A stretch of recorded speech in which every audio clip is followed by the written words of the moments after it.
Opa, galera, fala aí. Para aqueles que já me conhecem, sejam bem-vindos a mais um vídeo. Para aqueles que não me conhecem, prazer, Roger Togata. Bom, eu vim aqui rapidamente neste começo de vídeo apenas para introduzir vocês a esta nova narração, que não é uma história minha, não é autoral minha, é uma collab feita junto com o meu amigo Carlos Henrique. Eu vou estar narrando o capítulo da história dele chamada Blasphemy. Ele lançou esse capítulo em 2024 e eu vinha perturbando o saco dele para continuar a história. E a princípio ele vai continuar a história e me pediu para que eu trouxesse aqui para vocês, para a divulgação da história dele.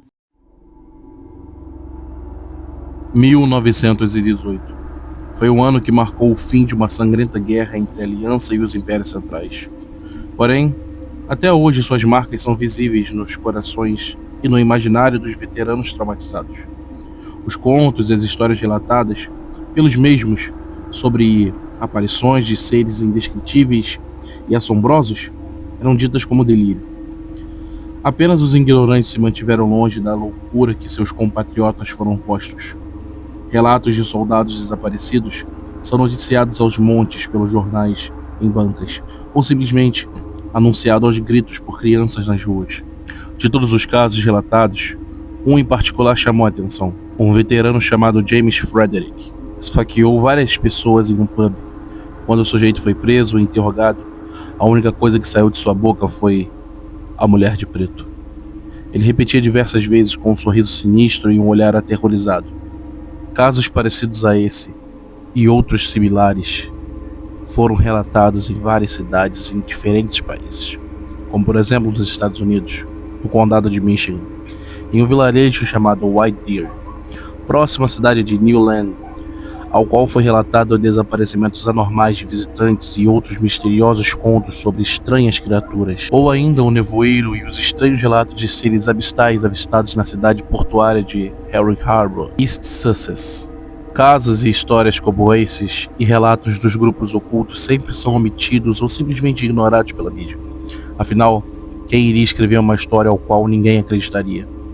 Outros casos apontam ser incongruentes ou simplesmente deixam de existir. Contudo, há sempre aqueles poucos que estão dispostos a ir ao fundo. Inglaterra, Londres, 1930.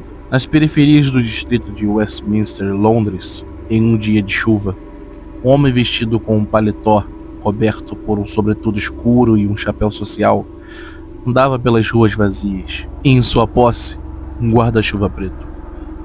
Aparenta ter seus 40 ou 50 anos, com um chamativo bigode e cabelos grisalhos. Um verdadeiro gentleman inglês. O tempo fechado e a leve garoa caindo poderia estar sinalizando um grande temporal se aproximando. O homem retira de seu bolso um relógio ponteiro preso a uma pequena corrente. Um símbolo de corvo escuro entalhado fica em evidência. Logo após o horário ser visto, o objeto é guardado. Um local afastado do centro nobre, uma área mais humilde e onde ele se encontra. Em sua frente, uma velha igreja com partes de pintura descascadas pelo tempo. As portas, molhadas pela chuva, estavam inchadas e algumas de suas bordas já quebradas pelo desgaste. Algo não muito animador de se ver como um todo, mas não parecia estar abandonado completamente. Um homem adentra o local, fechando seu guarda-chuva. O ambiente era quase vazio, iluminado pela luz oscilante das velas presas às paredes. Ele vê um punhado de pessoas sentadas em assentos e na outra extremidade, um velho padre, com uma roupa eclesiástica, usando batina escura com um colarinho branco, ao qual pregava aos fiéis presentes. Aquele que habita o esconderijo do Altíssimo, a sombra do Onipotente descansará. Direi do Senhor, Ele é o meu Criador, o meu refúgio, a minha fortaleza, e nele eu confiarei, porque Ele te livrará do laço do passarinheiro e da peste perniciosa. Ele te cobrirá com suas penas, e debaixo de suas asas te confiarás. O padre para no momento que avista o homem que acabava de chegar. Algo como surpresa, mas logo continuava. E a sua verdade será o teu escudo e o broquel. Não terás medo do terror da noite, nem da seta que voa de dia, nem da peste que anda na escuridão, nem da mortandade que assola ao meio-dia. 1000 cairão ao teu lado e 10.000 à tua direita, mas não chegarás a ti. Somente com os teus olhos completarás. Depois de algumas palavras, a missa é encerrada. Vão com a graça do Criador, disse o padre, dando sua bênção. E logo em seguida, um amém. De todos os outros é ouvido. Não foi um coro tão alto, pois mal tinha meia dúzia de pessoas presentes. Após todos saírem, aquele mesmo cavaleiro que havia chegado caminha até o velho padre, ao qual fecha a Bíblia, presente no altar. Como posso ajudá-lo, filho? Não se preocupe, padre. Eu estou apenas escapando da chuva, disse-lhe tirando seu sobretudo e o apoiando em um dos assentos no local. Notando que se trata de um sujeito de expressão séria. Entendo. Por favor, fique. Fique à vontade e espere o quanto precisar, disse o velho, guardando mais alguns objetos. Então devo agradecê-lo, já que está abrigando um desconhecido em vossa casa, sem ao menos fazer perguntas. Agradeceu de forma irônica, a qual foi respondido: essa não é minha casa, ou residência, e sim de nosso Senhor, aonde os cordeiros são agraciados com suas palavras e salvos. Já eu, como um simples emissário, tenho a obrigação de ajudar os necessitados. Belas palavras. Talvez isso seja verdade. Creio que você não é alguém para estar nessa humilde região sem motivos, interrompeu o padre. Nesse mesmo instante, a fraca garoa que molha as ruas aumenta sua intensidade aos sons dos trovões. O barulho das fortes gotas de água sobre o teto da velha igreja chegavam a incomodar os ouvidos. As sutis goteiras molhavam alguns assentos e a luz de fora, aos poucos, ia se apagando pelas negras nuvens ocupando os céus. O ambiente ficava mais escuro, iluminado apenas pelas luzes das velas. Então, a tempestade chegou, pensou o homem novamente, vendo seu relógio de bolso, ao qual começa a deixar o padre curioso. Ele foca seus olhos no símbolo do corvo entalhado no mesmo. O que tanto olhas nesse relógio? Com tal pergunta feita, o homem nada fala sobre e apenas responde: antes de mais nada, deixe-me apresentar. Sou um investigador enviado pelo Met e me chamo Richard Lowell. Um nome incomum foi citado, uma mistura de significados a qual não descrevia de forma alguma aquele homem à sua frente. O padre pensou sobre o nome que poderia muito bem ser inventado. Então deixe-me lhe perguntar, Sr. Lowell, o que um investigador busca nessa humilde região? Antes de falar qualquer coisa, Richard tira do bolso do paletó um documento dobrado e fala: há algumas semanas foi relatado o desaparecimento incomum de crianças em locais em torno dessa região. E como igrejas são pontos de referência, eu decidi buscar algumas informações. Depois de ouvir o que o homem disse, o padre se senta. Seu rosto fica pálido e o mesmo coloca uma das mãos em seu rosto. Não estou ciente dessas informações. Desculpe, não posso ajudá-lo mais. Compreendo. Afinal, seria difícil que um padre saiba de alguma coisa. Não farei mais perguntas, mas antes dê uma olhada nesse documento. O papel que o homem havia tirado do seu bolso é entregue nas mãos do velho, ainda dobrado. Sem pensar muito, o padre começa a desdobrar a folha, revelando seu conteúdo. Ao ver o que estava escrito, os olhos do padre se arregalam. Um silêncio agoniante envolve o local. Agradeço pela colaboração. Não vou tomar seu tempo, disse Richard, pegando novamente seu sobretudo e indo em direção à saída local. Espere! No chamado, uma voz feminina cujo tom era doce e delicado, ao qual chamava o homem. Ao checar a direção de onde veio a voz, era notado uma porta que levava a um quarto separado do salão principal da igreja. E lá, visto, uma jovem em seus 14 ou 15 anos, com vestimentas de noviça. Embora a idade possa ser especulada, ainda assim, ela estava em um lugar com pouca luz. Era difícil ver em detalhes o seu rosto. Senhor investigador, perdoe a minha indelicadeza por ouvir conversas que não me cabem ao direito, mas eu peço que espere. Espere pelo menos até a chuva passar, falou a garota. O homem nota algo estranho. No momento que a jovem apareceu, o padre parece ficar pálido. Os olhos dele não paravam quietos e uma das suas pernas tremia. Talvez um sinal de ansiedade ou simplesmente uma forma de demonstrar medo. Tudo bem, eu posso esperar um pouco mais, disse ele, soltando seu sobretudo no lugar onde estava e se sentando em um dos assentos. O barulho da forte chuva ressoava no quieto ambiente. Um ar de desconforto ocorria e a iluminação das velas causava uma estranheza. O homem nota o olhar da noviça sobre si e o mistério que o envolvia. Há quanto tempo você está estudando para se tornar freira, minha jovem? Quebrando o silêncio do local, o homem pergunta. Ah, sim. Ela está conosco desde o início do ano e vem sendo de grande ajuda à nossa paróquia. Tenho certeza que ela será uma ótima freira, respondeu o padre em um tom estranho de agradecimento. Entendo, mas eu não perguntei para você, padre. Perguntei para a jovem ali, disse ele em um tom sério. Então, se me permite perguntar, por que decidiu se tornar freira? Uma breve hesitação com um suave sorriso, a moça responde.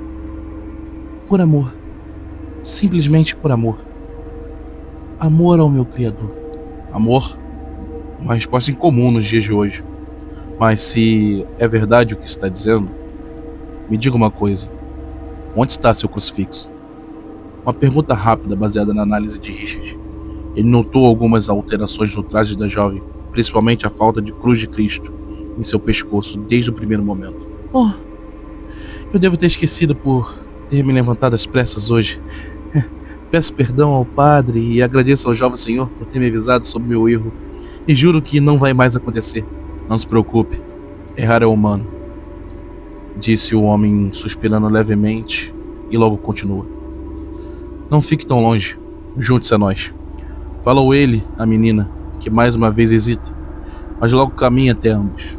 Anos atrás eu tinha uma filha que hoje seria da sua idade, comentou ele enquanto a garota se aproximava. Ela era inteligente e alegre, eu a amava muito.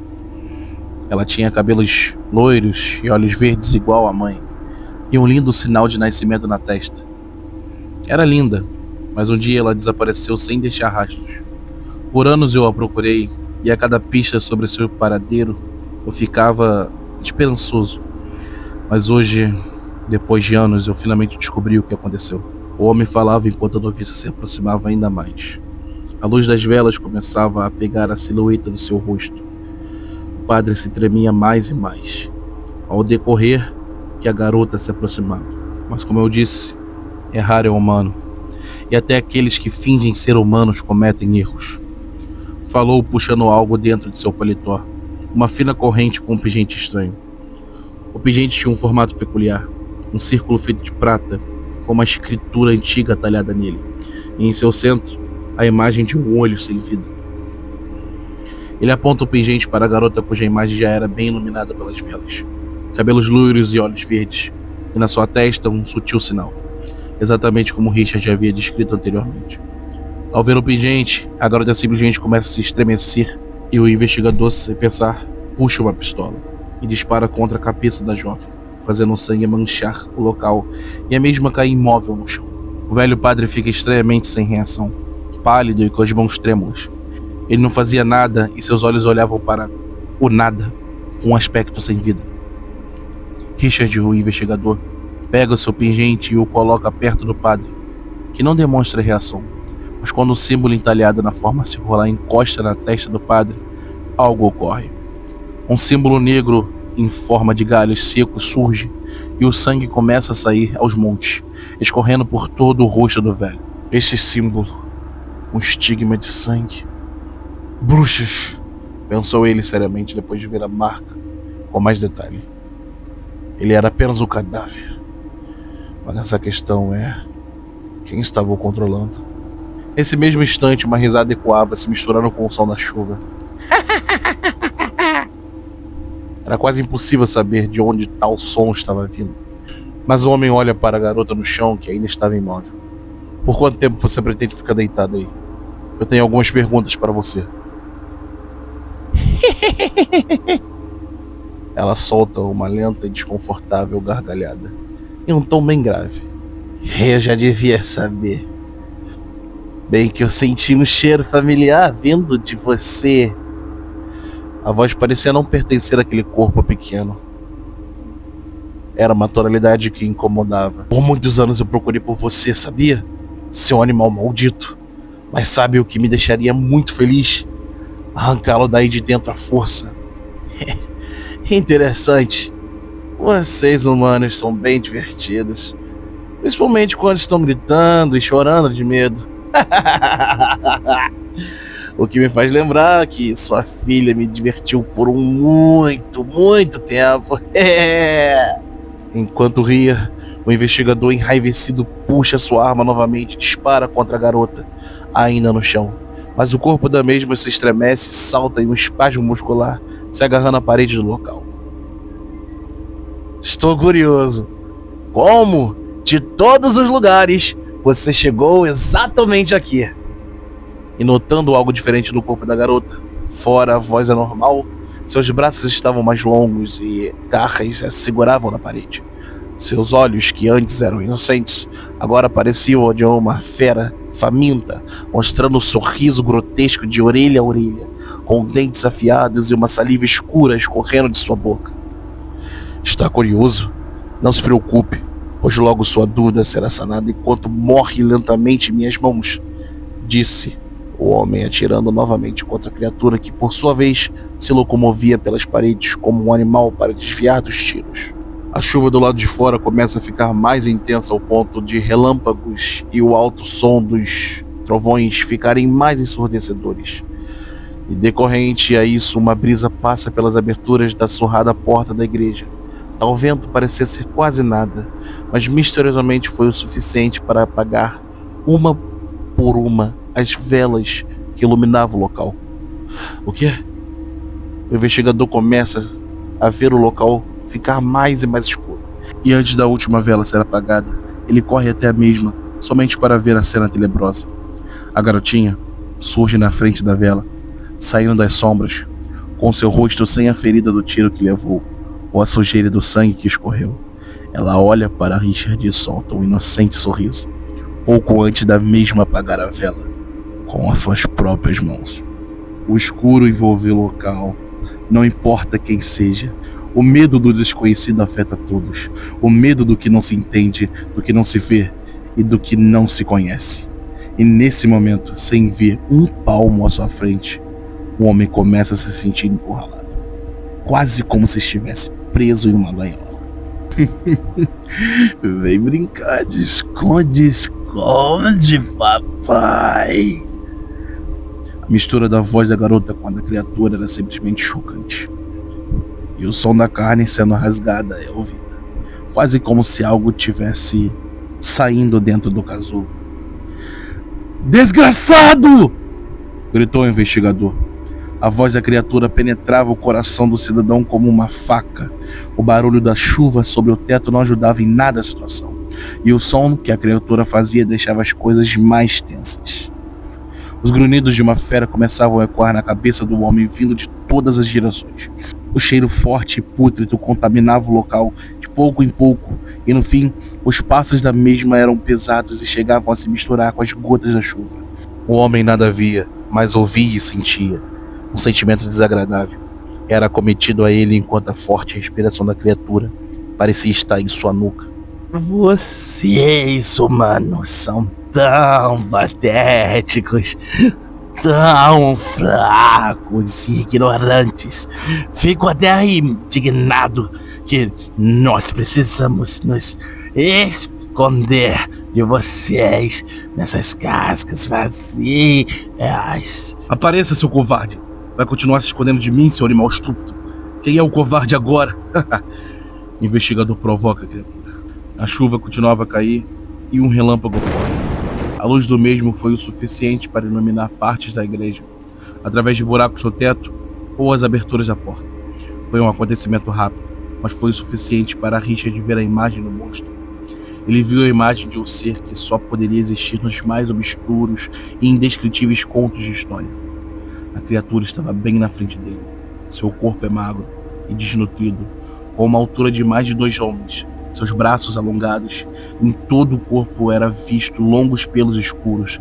Suas garras são enormes. Seu rosto, uma mistura humana com aspectos animalescos e macabros. Seus dentes eram trepados e afiados, e seus olhos perfuravam a alma. Richard, então, vê nesse curto espaço de tempo o verdadeiro monstro sem explicação. Algo descrito nos piores pesadelos de alguém. E pior que essa situação de agora, é mais real possível. Sem pensar muito, ele pega seu pingente e aponta na direção que a criatura se encontrava. Mas ao mesmo tempo, a fera o acerta com força, o jogando contra a parede, e ele deixa o pingente cair de sua mão. Sangue sai de sua boca, e a dor na região das costelas era agoniante. Provavelmente havia quebrado algumas costelas. Medo. Sinta. Eu sinto seu medo, mano. Eu sinto o seu desespero. Um aroma delicioso. Você deve ter se juntado aos feiticeiros, não é? Eles serão os próximos. Mesmo com a latejante dor, o investigador se rasteja pelo escuro chão, tentando encontrar o pingente. Droga. Tenho que achar rápido. Ele procura incansavelmente, mas logo era acertado pela criatura e jogado para o outro canto da igreja. Eu sinto o seu desespero aumentando. É um aroma, um tempero, a carne mais suculenta. A criatura falava enquanto seus passos se aproximavam mais e mais do homem. Era possível ouvir as garras da fera arranhando o chão da igreja. O homem se rasteja quase sem forças para se levantar por conta da dor que estava sentindo. Tal situação era hilária para a criatura, que ria em tom de deboche. Vocês estejarem sempre satisfatório, mas creio que já me divertiu bastante. Com fome eu estou. Depois de falar, a voz e a presença da criatura simplesmente desaparece. Nenhum som ou sua respiração é mais ouvida. Não posso morrer agora. Não quando cheguei tão longe. Tenho que pensar em... É isso. Pensou ele, reunindo toda a força que tinha no momento. A adrenalina e o desespero o faziam ignorar parcialmente a dor. Ele sacava sua pistola e apontava para o nada, pois em sua frente só havia o breu. Ele se move até a porta da igreja e se encosta lá. Novamente, um silêncio acometia o local e o barulho da chuva era a única coisa ouvida. E assim, como antes, um relâmpago corre. Era isso que o homem estava esperando. A luz ilumina o local à sua frente, mas para sua surpresa, aquele grande monstro havia desaparecido. Então, uma gota escura cai próxima ao pé do homem, ao qual olha para cima e se surpreende com a imagem. O monstro estava por cima dele, com um sorriso macabro e babando uma saliva escura. Estava se locomovendo pelo teto e as paredes de construção. Sem ter tempo para pensar, o investigador dispara contra a criatura. As balas perfuram o corpo do monstro e até atravessam, mas a mesma parecia não se importar com isso, como se aqueles tiros não estivessem funcionando contra ela. O monstro pula sobre ele e crava seus dentes sobre seu ombro esquerdo. O homem grita de dor e a fera se deleitava, mastigando lentamente a carne do investigador, causando uma dor ainda maior. A criatura termina arrancando seu braço fora em um rápido puxão. O sangue escorria e os sons de ossos e carne do braço sendo quebrados e mastigados pela fera era agoniante. Naquele momento, ele já tinha perdido as esperanças e aceitado seu fim. Mas sua mão direita sente algo e toca. Algo que ele sabia muito bem o que era. Ele havia acabado de devorar o seu braço e logo partiria para terminar o serviço. Novamente, um relâmpago ilumina o local e revela a criatura com sua boca enorme e cheia de dentes, pronta para devorar a cabeça do homem. Ela se aproxima lentamente, mas em desespero, a presa segura o que tinha tocado agora há pouco, revelando ser o pingente. Com isso, ele enfia a peça na boca da criatura, que na surpresa o engole sem ter notado. O que pretende? O monstro começa a falar, mas logo é interrompido por uma sensação desagradável. Logo em seguida, de uma queimação de dentro para fora. O que é isso? O que você me deu, verme? A criatura começa a se engasgar com algo. Seu corpo estava soltando um vapor quente e logo as chamas azuis a queimavam de pouco a pouco. O homem ri em satisfação, vendo a criatura começar a derreter em meio àquelas chamas azuis, que por sua vez iluminava o ambiente escuro. A fera se debatia em dor enquanto seu corpo carbonizava.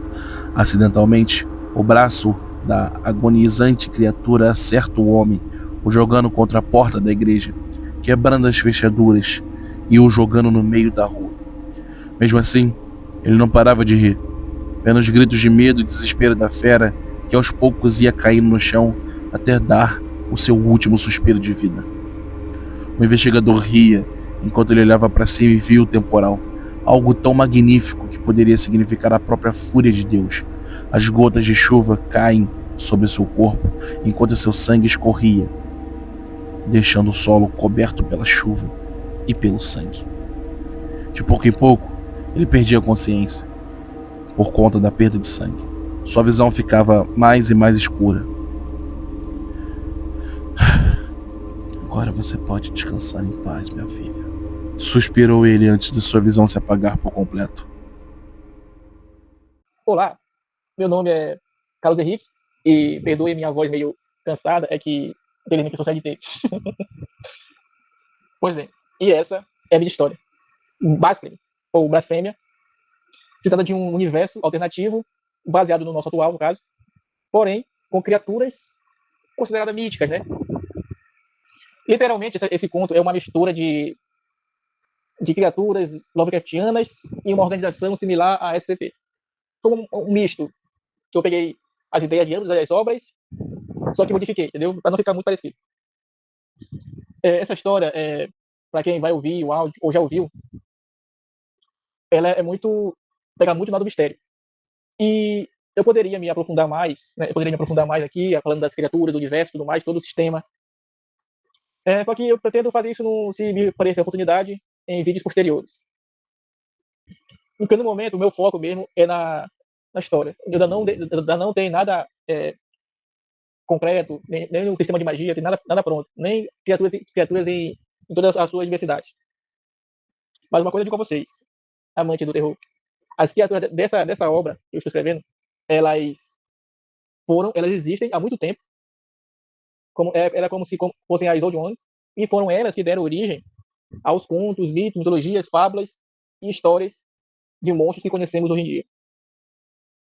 Será explicado melhor ao decorrer da obra. Agora, sobre minha fonte de inspiração, vocês podem, assim, no caso, não fonte de inspiração no geral, mas sim o que me deu um gatilho a começar a escrever, vocês podem rir de mim à vontade, mas foi o Nerdcast de RPG do Jovem Nerd. Principalmente na trilogia do Caos Futuro. Trilogia não, né? Que agora tem um quarto episódio.